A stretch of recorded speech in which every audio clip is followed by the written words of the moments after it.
Double nickels on a Brent Venables defense by an unranked team, a very unheralded team until this week. Wow, that was shocking.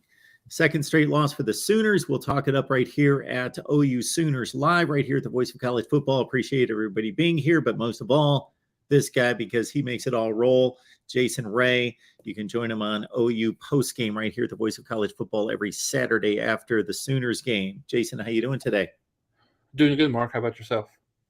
I am doing just fine, and we want to let everyone know that today's edition of Oklahoma Sooners Live is brought to you by Modern Day BCBA. You can find that on YouTube, and we'll tell you a little bit more about their services a little bit later in the show. Wow, Jason, my goodness, that there was the Kansas State game, and there was a history there with Kansas State. That wasn't a good effort. That wasn't what people were expecting. Certainly, Oklahoma was a roughly 2-touchdown favorite, but it was a competitive game. And it was a game that could have been won. And it was a game that, sure, the defense got knocked around a little bit, but the offense was able to hang with the defensive showing. And again, it was a competitive game that didn't get out of hand and wasn't lost until the final 5-6 minutes of the game. This TCU game, wow, it just 35 points in the first half, just out of control. I know that you covered it post game, and my goodness, how do you even begin to dissect what went wrong starting on the defensive side of the ball? Yeah, Mark. I mean, I think I think going into this game, as you mentioned, going into the game, you're not sure what kind of Oklahoma, specifically on the defensive side, what kind of Oklahoma defense you'll get. Was it the team that played, the first three games looked pretty impressive against Nebraska after that opening drive, or was it the team that we saw against Kansas State? And as I mentioned on the post game, it was sort of not either. It was much worse than what we saw. Obviously, what we saw in the first three games, and then much worse than what we saw against Kansas State. I think just you saw missed tackles all over the place. You saw just the lack of physicality up front that they were able to bring. You saw busts in the secondary all game long. You name it, that you saw on the defensive side of the ball. And as we talked about before we came on, I think this was that when you take everything into account, defensively, the offense really, I mean, obviously, having Dylan Gabriel out for more than half the game certainly hurt, but they weren't necessarily lighting up the scoreboard with Gabriel in the game. But so everything considered, I think probably one of, if not the worst performances in a couple of decades. So, yeah, I mean, I think when you think about this, and obviously the first thing to think about, okay, what can you do to fix this? And I'll even just a small correction. Actually, Oklahoma gave up 41 in the first half. It was 41-14 or 17. I'm sorry, at halftime. 27 in the first quarter. So Oklahoma ended up giving up nearly 700 yards of total offense, and that's still with TCU really kind of shutting it down for the most part in the fourth quarter. So I don't think they scored in the fourth quarter, not to interrupt you. And the reason I highlighted the offensive output in the first half, Jason, and I was wrong, I was off by a touchdown, was that to me, you see 55-24, and that can be arrived at a number of ways.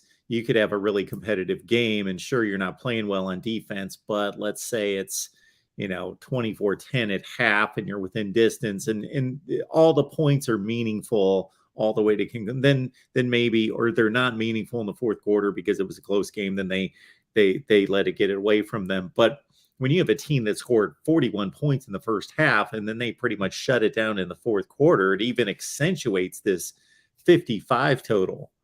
It really does. And, I think TCU probably could have named their score if they would have wanted to. I mean, I think they easily could have got to 70, to your point. if they would have kept going.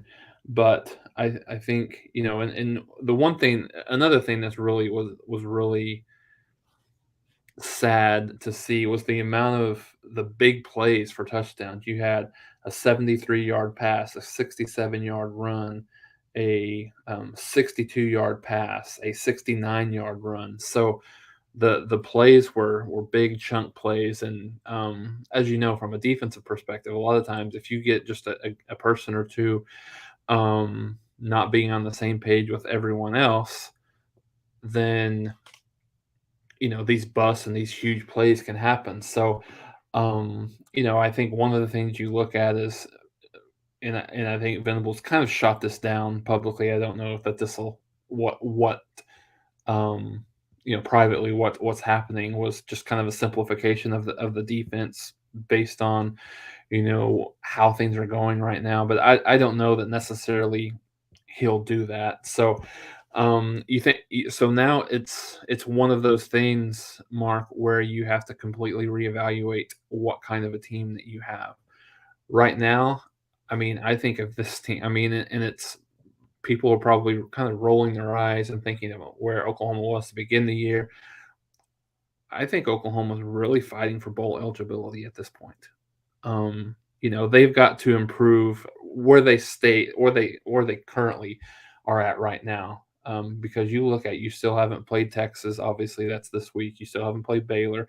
You still haven't played Oklahoma State. Granted, two of those three games are at home, but still, and you've got a couple of tricky games away from home. So, they've got to be in a position to try to do everything they can to right this ship as quickly as possible. And I don't know that the capability is there just yet. I think the one thing I guess you take with um, maybe with a grain of salt is if you eliminate some of those busts, then maybe they're not big plays, but still TCU was able to move the ball even if it wasn't big plays at a fairly consistent level throughout the game. So in a team, we'll see how they continue to go through the season for TCU. But a team for me that I thought was probably middle of the pack, Big 12, maybe lower middle. But I mean, you give a little bit of credit where it's due. They had a great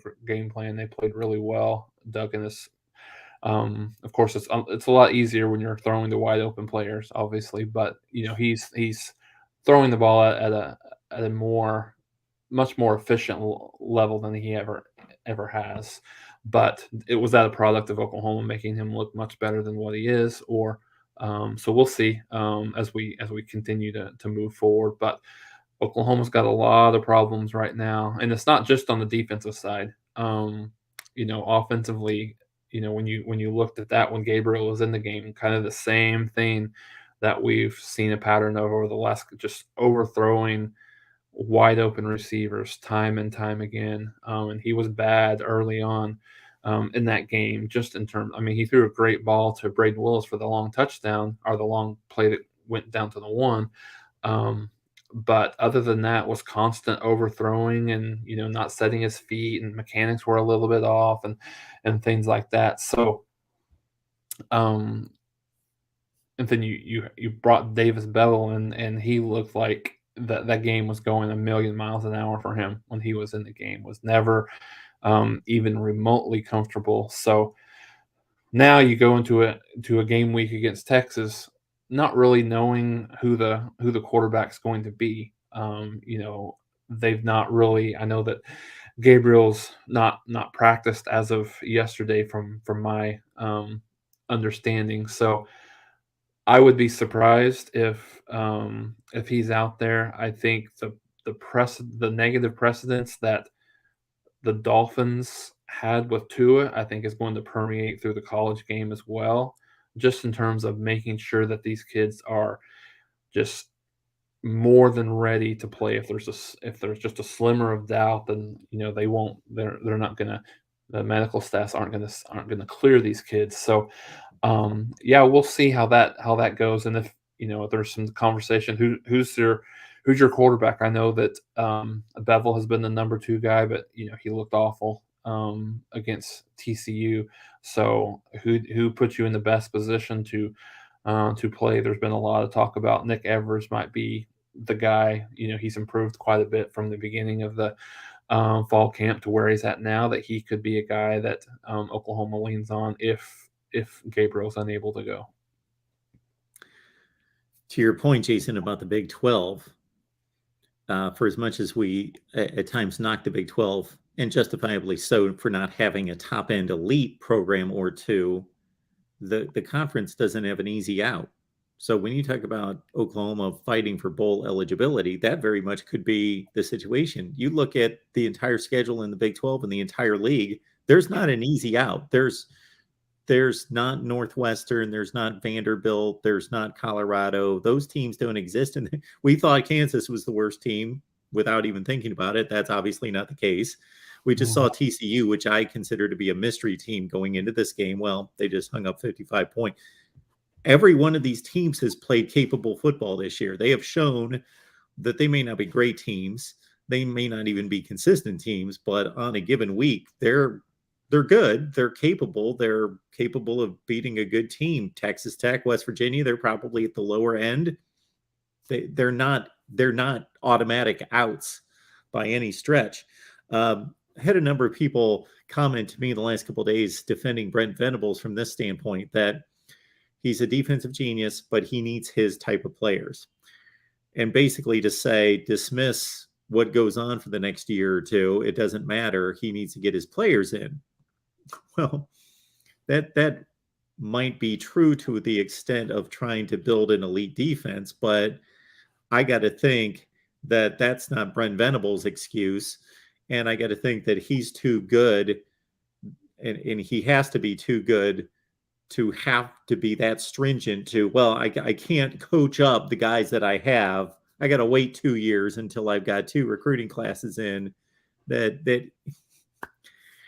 Yeah, he's too good for that. And we've seen other coaches that are of that status. Obviously, they take over programs with players that they didn't recruit and sign, and they make them better. So we'll see how good he is to take whatever unit he has defensively that wasn't anywhere close to this level of ineptitude in the past. So. Yeah, no, I completely agree with that statement, Mark. And just to steal a little bit of a line from Gabe Eicher that he mentioned, I thought this was spot on, because yes, I've heard the same narrative, in my circle, just in terms of, once Venables gets his players in here, that'll be different. Well, you've got TCU that's literally went through the same exact thing that Oklahoma did. They got a new head coach, new staff.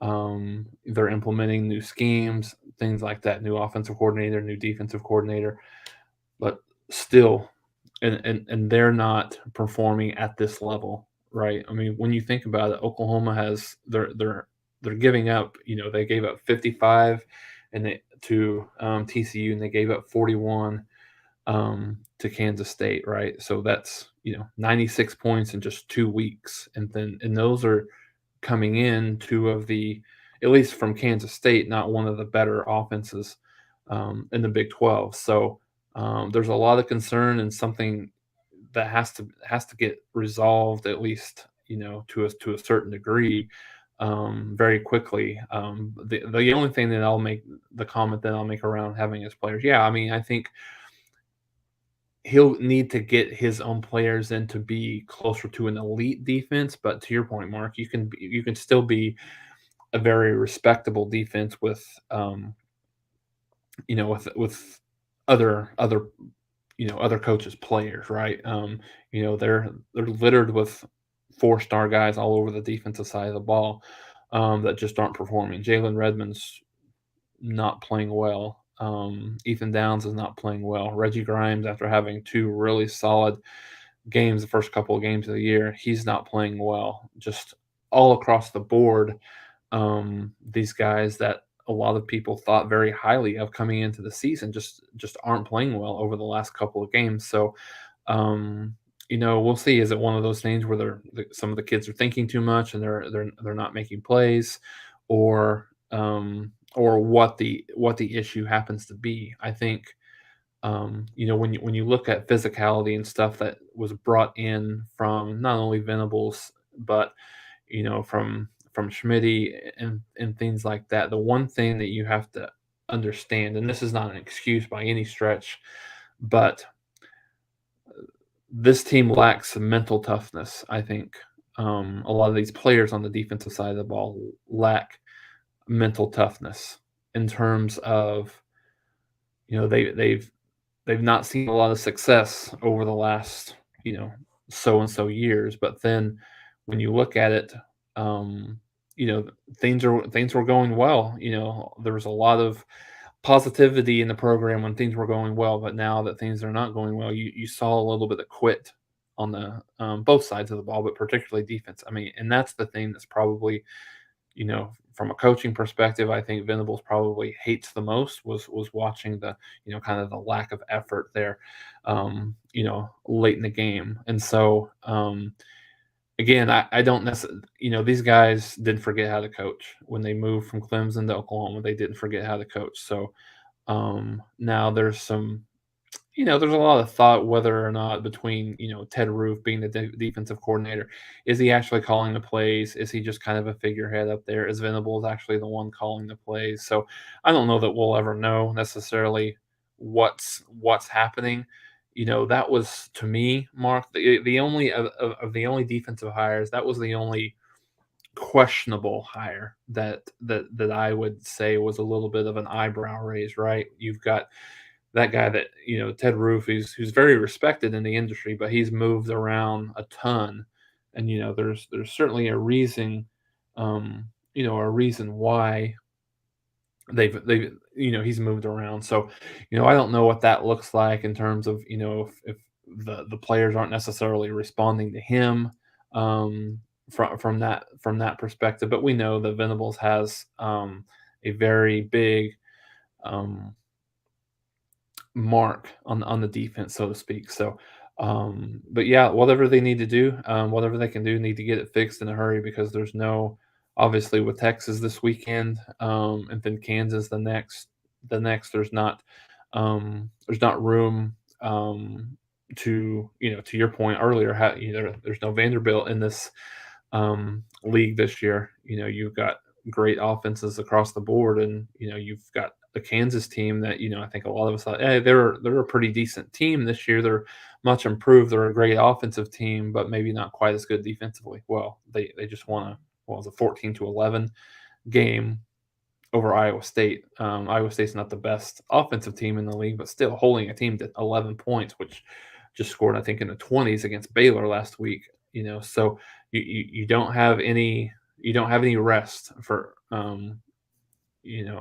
at all. So we'll see what they can put together on Saturday. But they're not only their pride is wounded coming in, but they're obviously physically wounded more on the offensive side of the ball than defensively. But what kind of a team mentally and physically comes into Dallas on Saturday will be interesting to see. Folks, 1 in 44 children are now estimated to be on the autism spectrum. With the prevalence of this disorder increasing, it's important for parents and caregivers to know the signs of autism and the steps they can take to make sure their children have the support they need. Sarah Morris is a board-certified behavior analyst in Oklahoma. She specializes in early intervention autism treatment. She has a YouTube channel called Modern Day BCBA. We will leave the link in the chat, and the link will also be available for all of you in the description section of all the videos here at the Voice of College Football OU. Sarah uses her platform to educate the world about autism, to share strategies and resources for caregivers and families. Again, her name is Sarah. Go to her YouTube channel. It's Modern Day BCBA. You see it there on the banner. It's been on the ticker for the entire show. Her contact information and social media, again, is going to be in the description of every video here at the Voice of College Football OU. If you or someone might benefit from this resource, be sure you make sure to check that out. All right, OU Sooners Live. We've got a big game. We put that in quotes, not based on record or impact on the conference race, but we shall see. Only 2 games in, so everything is still on the table. But of course, this is one of the huge rivalries in college football. We bring in Matthew Miller, who co-hosts our Texas post game here at the Voice of College Football. Matthew, how you doing today? I'm doing good, Mark. How about you guys? Doing just fine. I'll give you the broad scope question to get us started on Texas football. We're 5 games in. Great performance against Alabama. Disappointing in the way it ended. Texas Tech, a blown 2-touchdown lead in the 4th quarter. We saw what happened there, and then they explode on West Virginia and really manhandle the Mountaineers at home last week. So your thoughts about Texas through 5 games, what has been better than expected or not met expectations? To be honest, we're kind of all over the board. You go to the Alabama game, we play phenomenal defense for most of the game, hold them to 20 points. Quinn Ewers looks phenomenal throwing the deep ball to Xavier Worthy and just making throws that most guys in college football can't make. The issue is then we go, Quinn Ewers gets hurt. We go on to Hudson Card, who then plays in the Texas Tech game. He plays pretty good, enough to win the game, but then the defense plays terrible. We have a team meeting, players only, and we go into West Virginia and destroy the Mountaineers. That game was not close. It was 35-7 in the 4th quarter. They came back a little, made it a little bit more respectable, 138-20.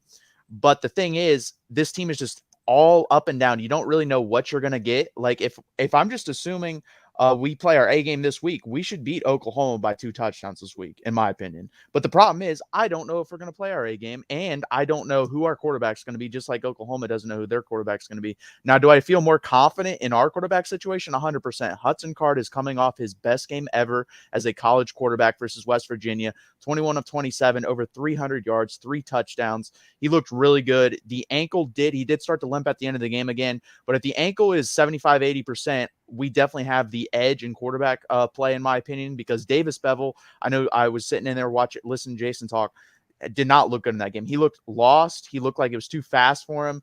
And if this is a Quinn Ewers versus Dylan Gabriel matchup, I think we have a all-time type Red River rivalry. I think those guys go blow for blow with each other. But if you're telling me it's Hudson Card versus Davis Bevel, in my opinion, Texas should win that matchup pretty easily. But you never know, because this game is always crazy. It's always been a 1-score game, so you never know what you're going to get. Yeah, so I think from my perspective, just one quick question. I know you mentioned not really sure who is going to be the starting quarterback, honestly, for each side. So I think that's probably one of the biggest storylines coming into the game. What have you heard from your side? What do you think the chances are that Ewers it trots out there when the offense comes out for Texas? Well, Sark has been teasing this, it seems like, after the week versus Alabama. Quinn Ewers was dressed the next week, but didn't play. Dressed again, traveled to Lubbock.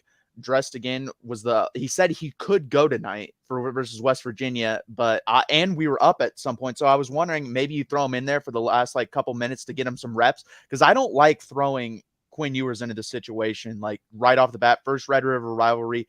He's only played 1 game, 1 meaningful game, 4 quarters of football as a starting quarterback. I personally I think he goes Hudson Card for that situation. I actually think Quinn Ewers will be healthy, but I think he goes Hudson Card. And the thing is, I discussed this on the postgame show last week. If Hudson Card were to win this game, we have a legitimate quarterback controversy, because Hudson Card has gotten better from last year. The 3 issues he had were the deep ball, his footwork, and his anticipation skills. His anticipation skills have gotten better. They're not great. His footwork is fine now. I don't see an issue with it. And then the deep ball's still there. So if he starts hitting the deep ball, you basically have a guy with a less strong of an arm, but a guy that's more mobile. So it'd be interesting to see. By starting Hudson Card, and if he wins this game, I think you have a quarterback controversy, but I do think Hudson Card is going to be the starter in this game. Yeah, no, I think that's interesting. And I think one of the things and I think most, including myself, most OU people are probably holding on to, is the fact that over the probably last 10 to 12 years in this game, the underdog has won the fair majority of these games. And I think that's probably the big, like I said, the big thing that Oklahoma fans are holding on to, because me personally, because Oklahoma, with Dylan Gabriel going down, Eric Gray got hurt in that game. Marcus Major was already out, so Oklahoma could potentially be down to their third string running back, who's a true freshman. And then they could be potentially down to either Davis Bevel or maybe Nick Evers comes in and he's a true freshman again. So to your point about throwing a guy like that in this type of environment, is really, really tough. So, and I think so. I guess my question here is I think from Oklahoma's perspective over the years, I think a lot of times Oklahoma came into this game very, especially when they were a sizable favorite. I know Mac Brown's last team upset Oklahoma in this game. Charlie Strong had a team that upset Oklahoma when Oklahoma was a pretty significant favorite. So I think Oklahoma came in very overconfident. Do you think there's maybe a level of overconfidence that Texas has going into this game, watching the film, particularly with Oklahoma against Kansas State and then TCU this last week? I don't, only because we didn't beat Alabama. If we were to have beaten Alabama, I think that would have put our confidence. I don't know how we would have handled that, to be honest with you. And we didn't handle it well, even with the loss. Like, we came back versus Texas Tech and played like we just came out flat. And then at UC, players only meeting, and we come out hot versus West Virginia. So I don't think there's going to be overconfidence. And if there is, that shouldn't, then we're just lost as a program at this point. Steve Sarkisian's not going to work out if that's the case, because you're 3-2. You lost to Texas Tech. You lost to nail biter Alabama. There should be no overconfidence, especially in a game. A game like this where it can go either way. Like you said, you guys have been favored many times before, and we will pull off an upset. The Charlie Strong one comes to mind. That Charlie Strong team was terrible. We beat a pretty good Oklahoma team. So this game doesn't it's its own entity. Whatever happened outside of the other 9 games, it doesn't matter to me. This game's its own thing. That's why it's so fun to watch, because you never know what's going to happen. The game last year was insane. And that's another thing too. The way what happened last year, I think those players, most of those guys are back, especially in offense. Remember that, and they don't want to face that again. They don't want to have that feeling again. So I think it's going to be a good game no matter what. I think Oklahoma has a chance to win this game, like I said. Now, again, if we were to both play our best games with the players we have on the field, I think Texas wins this game by 2 touchdowns. But I don't know if that's possible, because I haven't seen Texas strand together 2 to 3 good games in a row in a long time. Talking Texas, talking Oklahoma here at the Voice of College Football. I want to remind everyone that we've got a Discord available on Patreon. You go to patreon.com, search MarkRogersTV, sign up right there. You can talk Oklahoma, Texas, whomever, college football talk 24/7, 365, exactly what you're doing in the chat, except for it's going on nonstop all the time. Plus, you get my predictions. Admittedly, not as good as they usually are. Off to a rough start. I think I'm 1 game over 500 against the spread. So a bit rough in my total picks against the spread. But regardless, those are fun. And we got a 12-pack, which I've been even worse on. 12-pack of selections against guys like Jason and other people in the media that we've collected and serve up their picks each and every week. Matthew, offensive line at Texas has been something we've talked about for years. We knew that the recruiting over the last couple of classes, especially this last one, has been exceptional. So when are we going to see it play out? How would you grade the offensive line play through 5 games? I would grade it as a question mark. I don't know what you get with this team. I know there's a couple players on the offensive line, and you get exactly what you know, some good, some bad. Like Kelvin Banks, you don't hear his name called because he's been phenomenal. As a freshman, he has the talent. And if he gets the right coaching and he works hard enough, I think he's going to be a first-round pick when he comes out. And if he decides to come out early as a junior, he's been phenomenal. No issues with him. Cole Hudson, the other freshman, has struggled. He played good in the Bama game, didn't play good in the Tech game. He gets manhandled sometimes, which is, again, a freshman. So I'm fine with that as well. Those are learning experiences. The 2 guys all of us Texas fans have issues with are Jake Majors and Christian Jones. Christian Jones consistently gets beat in places he should not be getting beat. There was multiple plays where you see him get beat inside, when that's literally, I think you're taught that as a young offensive lineman, never get beat inside. If you have, at least make them run around you, be a traffic cone at minimum. Next, Jake Majors. Jake Majors has had multiple snap infractions, and you can't be doing that as a junior. That just cannot happen. That's why you saw a lot of run for Junior Angulau before he got hurt in training camp at center. He was originally a guard, but they moved him to center and tried him out there, and I really think he was going to be our starting center, and Jake Majors was going to hit the bench, but unfortunately he got hurt. So I think the offensive line has been good at times, but it's still obviously can get better. It's funny because the pass protection, in my opinion, has been better than the run blocking, and that's usually should be flipped, because run blocking, in my opinion, is always easier as an offensive lineman than pass protection, especially in the Steve Sarkisian offense. But it isn't great, but it is better than last year, I will say that. And that's actually one of the things Oklahoma has done in these Red River rivalries. They have dominated our offensive line and gotten a ton of sacks. So if we can prevent that from happening, I think we got a real good shot in this game. Was Texas in on David Hicks? Yes, we were. There was, I mean, I'm surprised that he went to A&M. For the longest time, everyone was saying Oklahoma. We were in on him. It kind of got cold like 3 to 4 months ago, and that was kind of like a pipe dream. And then he committed, and it surprised me. I shouldn't be shocked because I'm sure A&M gave him a lot of money, but he's going there. They're building generational talent at the defensive line position. I mean, the last 2 classes they've had have been really good. I'm jealous as a Texas fan because that's like the one position group that we haven't recruited well for a long time. Our offensive line, I think, is going to be set. I really like those guys up front, the young guys that we brought in. I like the wide receivers. I like the quarterbacks. I like the defensive backs. We need linebackers and we need defensive linemen, and those are the 2 big issues we've been struggling with.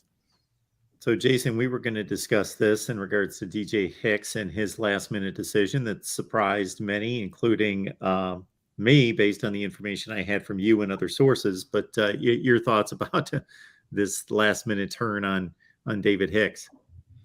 Yeah, this was a huge loss for Oklahoma. I think everyone inside the program felt really, really strong about Oklahoma's ability to land Hicks. He's been to Oklahoma a couple of different times. I think he was even a surprise visit to visit during the Kansas State game. Everything was trending in the positive direction as of the morning of the decision. Hicks had confirmed to Venables and the staff that everything was still good. He was committing to Oklahoma on that day, and then literally 30 minutes prior to the decision, he texted the Oklahoma coaches and told them that he was going to A&M. So, I mean, you're spot on the money. I had heard it was around the million area that what he was offered to go to A&M. So not surprising at all. And to your point on how they've been able to stockpile this defensive line talent over the last couple of classes, but I think Oklahoma felt really, really good about where they were at for the last couple of months, and for that to happen late was I think very, very disappointing. So now you still kind of you have to reevaluate. You've got some guys that maybe you weren't that you're in on, that you haven't really kind of pulled the trigger on yet, so they'll have to go that way. But man, I think that was a guy that you could, for particularly for Oklahoma, and then maybe for A&M as well, that you could plug in as an immediate day one starter next year on that defensive line. Talking OU in Texas, Red River, what is it these days? Rivalry, shoodown. I think showdown. That's the most politically correct one, even though I don't like it, because showdown, it's generic. Anyway, it's been the Red River rivalry forever in my book. So whatever you want to call it, folks, it's OU in Texas. And how do you size up, Matthew? Jason and I hit on this briefly, and we hit on it every week, just kind of sizing up the Big 12, looking at the other teams in the conference, because like looking at Oklahoma's situation, if you tore off the name Oklahoma and the colors off the jerseys and just watched them play, of course, over the last 2 weeks, you'd be like, wow, this team might be the worst team in the Big 12, looking at the other teams and how they're playing, because for as void of an elite program right now, I'm not saying Oklahoma's not an elite program, folks. I'm not saying that. I'm talking about the product on the field right now. It's a very deep conference, and there's no Vanderbilt, there's no pushover Northwestern, so it's tough week to week. You're going to play a legitimate opponent every week, and so what do you think of Texas? What do you think of OU? What do you think of the race and what we've seen and this crazy mammoth game? Now we've got Kansas, TCU, college game day, the whole deal. Yeah, I think it's awesome that they're headed there. I mean, think about it. This is a week where Texas and Oklahoma are playing, A&M and Alabama are playing, and they're going to Lawrence, Kansas for college game day. That's really cool to me. Before the season, I thought there were 6 teams in the Big 12 that could win the Big 12 realistically. Now, I think any team other than probably West Virginia and Iowa State can win the Big 12. I really believe that. I think this is a dogfight. I don't really see a clear-cut number 1 team. I think Oklahoma State is better than the Pack right now, but I cannot trust Spencer Sanders for the life of me. I'm sorry. I've seen enough of Spencer Sanders to where I know he can be good, but I've seen him bad, and he is really bad when he is bad. And Oklahoma fans should know that when they play each other because he's thrown a lot of picks versus them. So it's going to be interesting. TCU is another surprise team. I thought they'd be pretty good. I didn't think they'd be this good. I think it's funny, though, that Oklahoma fans finally got a taste of what Max Duggan has done to us Longhorns fans for the longest time. He's absolutely killed us. And then finally, versus someone else, he decides to go off. He's always been okay versus everyone else, and then just phenomenal versus Texas. But the Big 12 is very interesting. Like you said, Mark, there's no clear-cut elite team right now. It's a very deep conference. The only bad team I would say is I don't even know if they're bad, but they're not good, is West Virginia.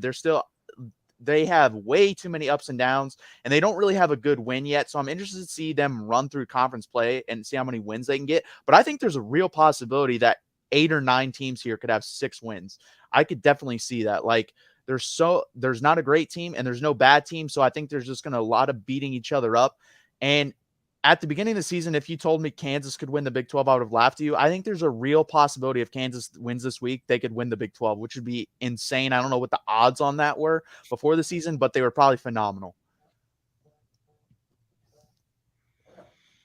Yeah, no, I completely agree with you in your sentiment. I would, loosely rank Oklahoma State right now. I mean, they've got the best win in the conference thus far, obviously at Baylor. So, but I'm with you. I mean, I think Spencer Sanders has time and time again shown that he's untrustworthy. Just to be able to lead them to a championship, and he threw 4 interceptions, 3 or 4 in the Big 12 championship game last year, and they still almost won that game despite that. So if they can get any kind of consistent play throughout the year from him, then yeah, I would give them that top spot at least right now. And I think from an Oklahoma perspective, like through 2 games, you've got to say, and I know this is tough for Oklahoma fans to hear, you've got to say that they're probably they've performed the worst of any Big 12 team. I know that you'd mentioned West Virginia, and agree there. They don't necessarily have a super good win. Virginia Tech is nowhere near as good as they've been in the past, and they're a little bit of a struggle this year. So that's their biggest win. But I would probably take Virginia Tech as a win, as a better win than Oklahoma's win over Nebraska at this point. So I think right now you've probably got Oklahoma and West Virginia as right there playing the worst, not necessarily saying they're the worst 2 teams, but playing the worst at this point going into the 3rd week of, at least for Oklahoma, the 3rd week of the Big 12 season. Have either of you guys attended Texas OU? I have not. I was actually supposed to go this year, and then after the Bama game and Quinn Ewers' injury, I was like, I want to see him play, so I'm not going to. So if he is there next year healthy, I'm going to be there. But that will be my first time. Will be obviously super excited. What about you, Jason? Yeah, I've been several times. The first one that I ever went to was the 2001 game, which was obviously for Oklahoma. For Oklahoma was one of the best ones, games that there has been. But it's just such an incredible environment. When I went for the first time, you hear about how different it is from any other game. But I think until you actually are there and witnessing everything that's going on, with the state fair and everything around it, I think it's definitely, I'm jaded, but I think it's the best rivalry in college football because of not only that backdrop, but the 50-50 split, which is unprecedented, except for I believe Florida Georgia does that a little bit in that rivalry. But no, it's an outstanding environment. Even this year, where both teams aren't ranked, got a couple of losses coming in, I think it's always still a big game. So I have a question for you guys. There's been a lot of talk around Texas circles of when we move to the SEC that this could become a night game. What is your guys' opinion on that? I think it'd be cool. It would be outstanding to be a night game, but I don't think it will ever happen where it's located because where the state fair is in Dallas is one of the worst parts of Dallas. It's very crime riddled. So this has been a discussion in the OU circles for years and years and years about how amazing it would be for this to be a night game. But unless something changes, unless that area is not quite as bad as it used to be, I don't think that either team would ever be willing to put their fans into that situation for a night game. But no, I would love it. I think that would be just outstanding. So I think we're still on an official move to the SEC in July of 2025, correct? I believe so. I haven't heard, I've heard rumors that they're going to push for 2024, but obviously those are rumors. But yeah, it does seem like 2025 is 100% going to be the year. And we play Alabama in Tuscaloosa next year. So I feel like they would have rescheduled that game if it was going to be 2024. So we're looking at playing 5 lame duck seasons. That's crazy to me that it would be drawn out that long. I would think, if anything, the SEC would put its foot down and say, we want to get on with the future, what we're going to be in the future, realign, do everything we need to do, not sit around and wait. Well, and also they're going to be adding 4 teams too. So there'll be 1 year where the Big 12 has 14 teams. I love that. I do too, actually, because I'm from Ohio, and if Texas goes to Cincinnati and plays, I'm going to the game. I think that would be really interesting. I think it might be the only time Texas goes to Cincinnati to ever play a football game. Jason knows I love this because we've talked about it. I love awkward situations in football, in sports, and that would be an awkward situation. I like the mixing of the old guard, the 2 that are leaving, and then the 4 coming in, and them having to play each other. Because if anything, we're void of good matchups in college football, good non-conference matchups. And who knows when Texas and Cincinnati would ever schedule a game against each other, or OU and Cincinnati, or UCF, all the combinations of all those teams. Who have we really seen? We should see Texas and Houston play on a more regular basis.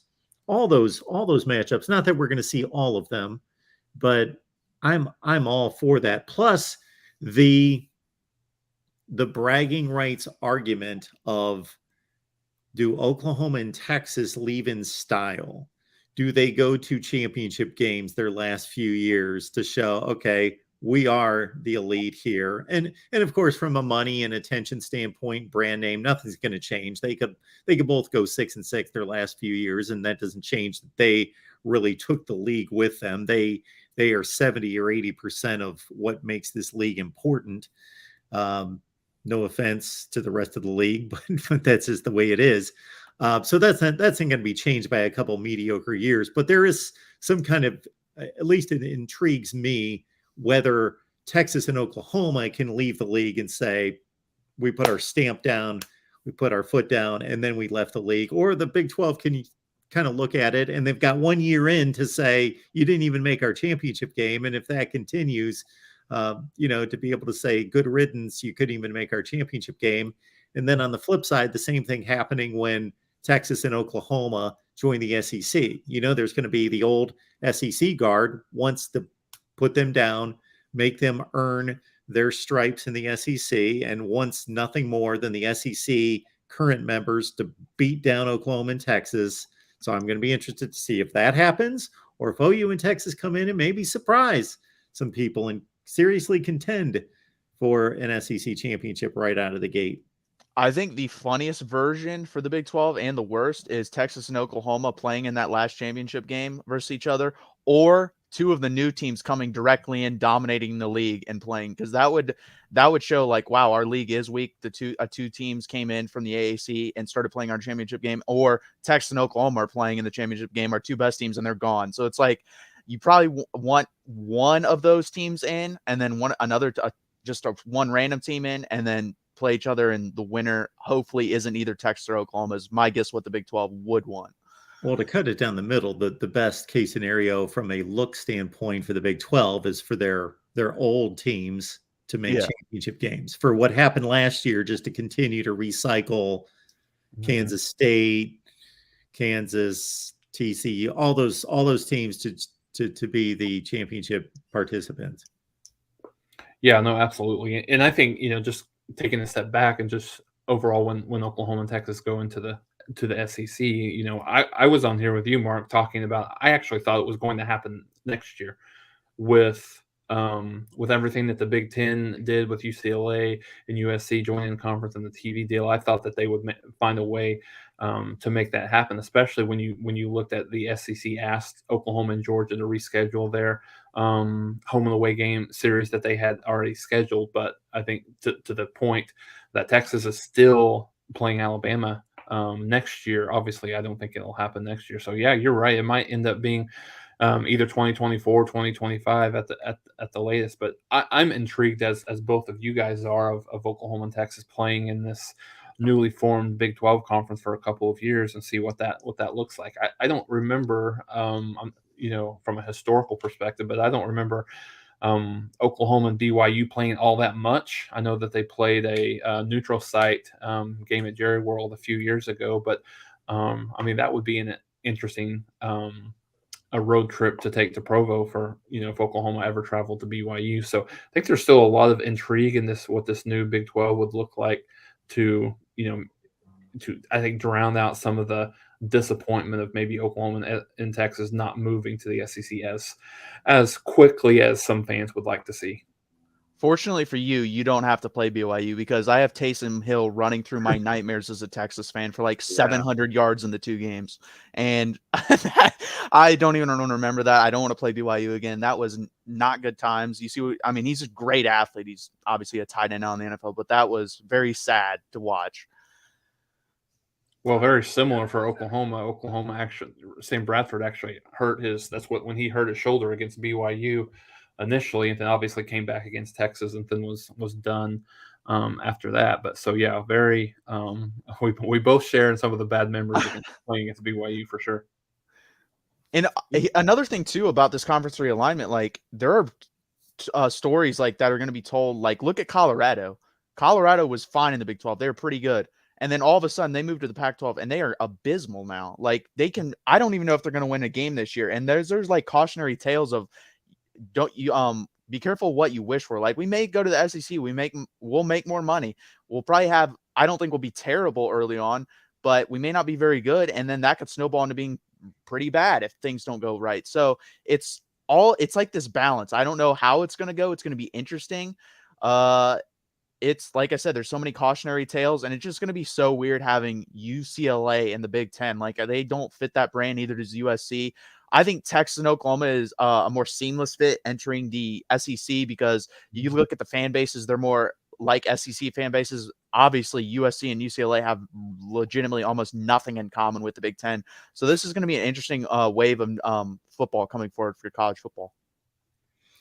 Yeah, and if the decision makers at Maryland, Rutgers, and Nebraska would be honest with us, I don't know what they would say 10 years later about their moves to the Big Ten. It certainly has not been good for Nebraska football. It's broken their ties to Big 12 recruiting footprint, Texas in particular, and kind of put them in no man's land to go for players. Mike Riley was a West Coast guy, so he drew lines to California, but not the best lines to lure away the USC and UCLA and Oregon recruits and everybody else that goes out there. And they've just been kind of lost in terms of where do we get our players ever since they lost the Big 12. Yeah, 100%. And that could happen I don't think it'll happen to USC, but it could happen to UCLA, or it could help, moving into a conference that I think cares about football more and their fans care about football more. I don't think the Pac-12 is really pushed as a football forward conference. But you never know. It's going to be very interesting. There could be some teams that rise because of this. I really think UCF and Cincinnati could rise a lot joining the Big 12, especially UCF. People don't realize that their alumni base is like one of the highest in the country. And I think they have a real shot at becoming one of the best teams in the Big 12 right away. Yeah, that was one of my big points about the ACC when they started to look vulnerable That was my suggestion there, was to go to Florida and try to get UCF if I was in the ACC, but that's gone right now.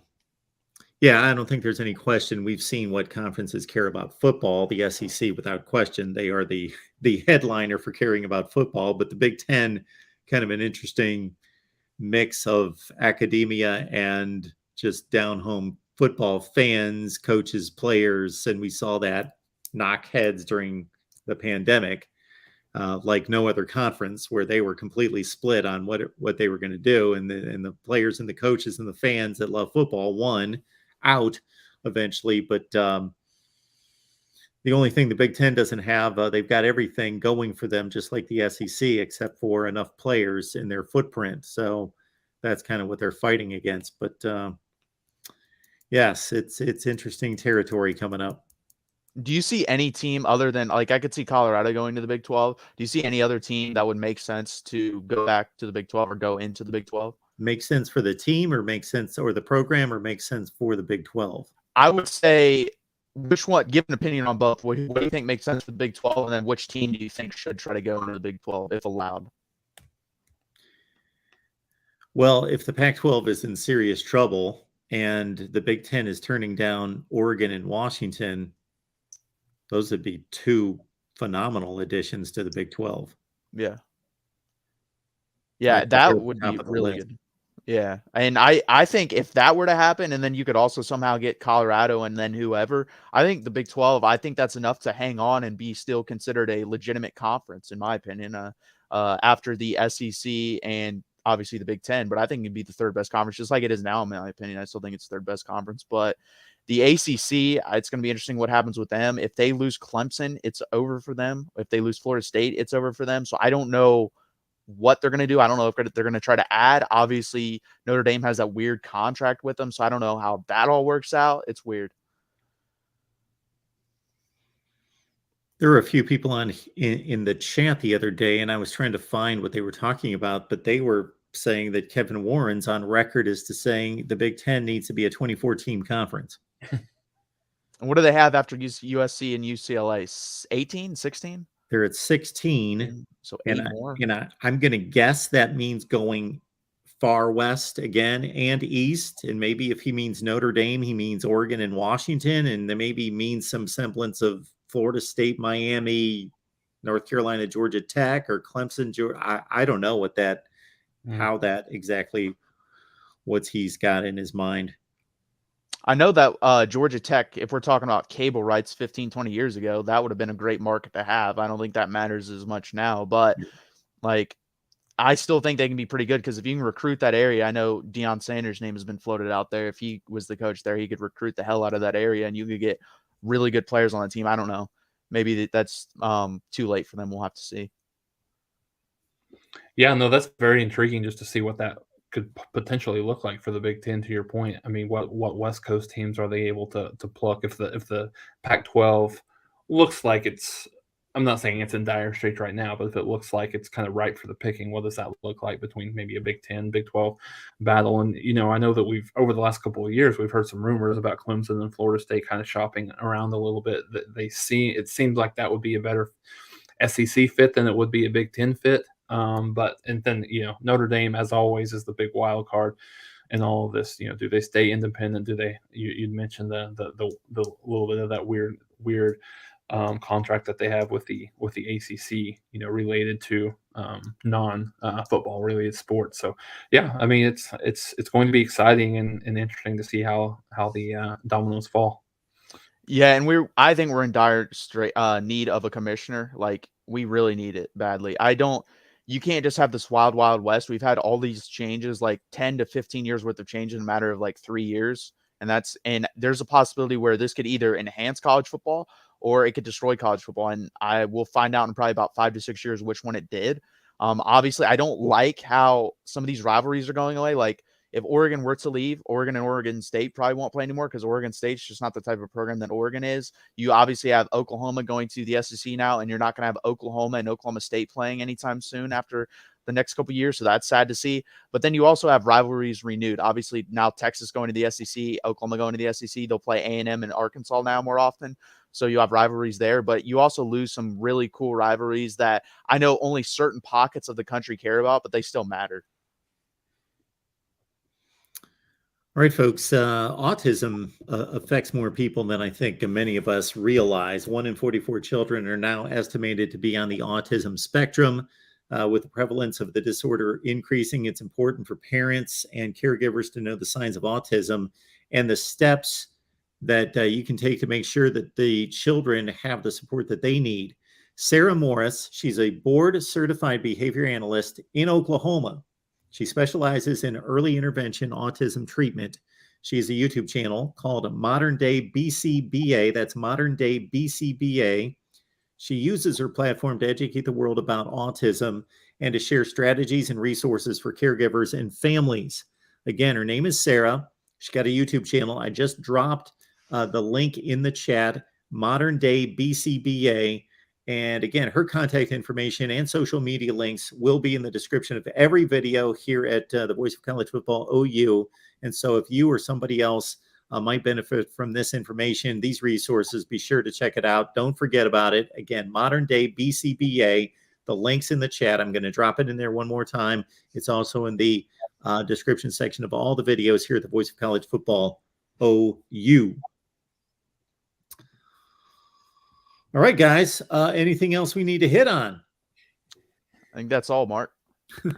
All right. Well, you can catch. So basically what you're going to want to do on Saturday after Texas, Oklahoma is you're going to, I don't know, maybe you have like a split audio earpiece, that headphones you can use and listen to Jason on one and Matthew on the other. But we got Matthew and Brandon from D4 Sports on Texas post-game show on the Voice of College Football Texas. We've got, of course, Jason, who's been anchoring our post-game here at the Voice of College Football OU for the last 2 years, as has Matthew. So appreciate these guys knocking that out and being here every week to deliver the best in OU and Texas post-game coverage. Guys, we appreciate it. Enjoy the game. If things keep going in this direction, it's not necessarily going to have the importance that it usually does, but it still could be a fun one.